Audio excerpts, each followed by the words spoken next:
Today I'm going to show you one very simple job. You are going to be able to change your brake caliper, at least in the back of the car, and at least a part of the caliper, the one who seizes.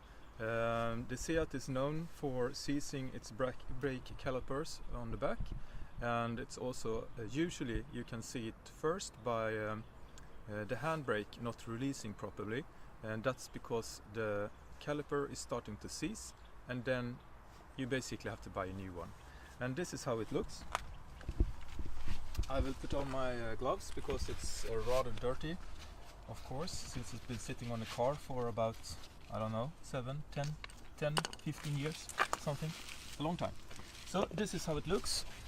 This is the part right now. The new part is on already because it was so incredibly easy.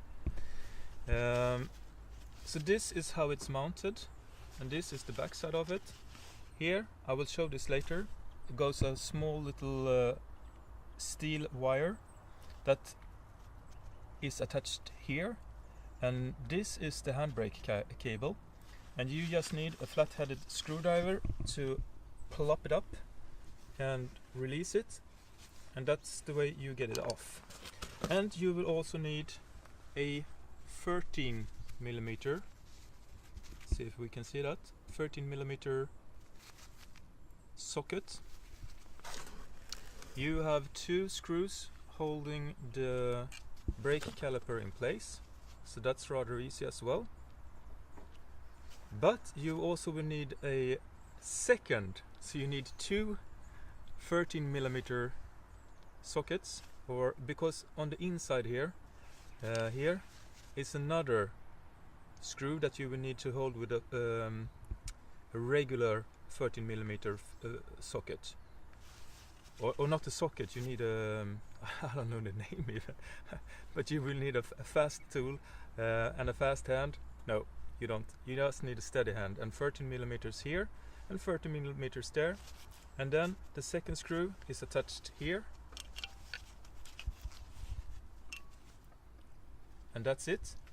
You release these screws, and then you have to wiggle this part off and put it on again. And when you put it on, it's very important that you use the same brake pads. You just slide them in just as they were when you took it off, and if you want to put new brake pads on, you have to do it on both sides, otherwise you will probably end up hurting yourself, your car, or someone else's car, or maybe a fatal accident, but that's up to you.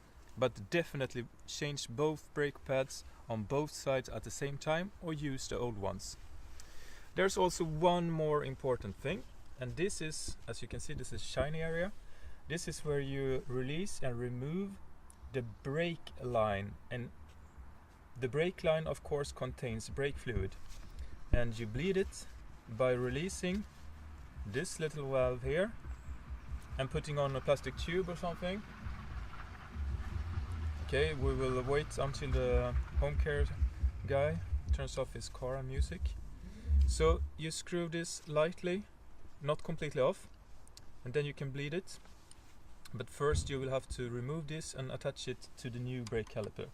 I will show you how it looks under the car. Okay, hang on here. Let's go under the car. Ugh. Is this the right way? Yes.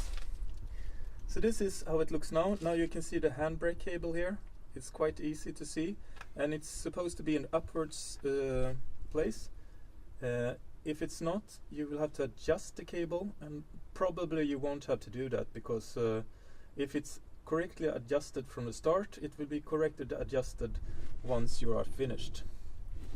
And you can also see the brake line connecting there on the left side of the screen, depending if I'm holding the phone upside down or not.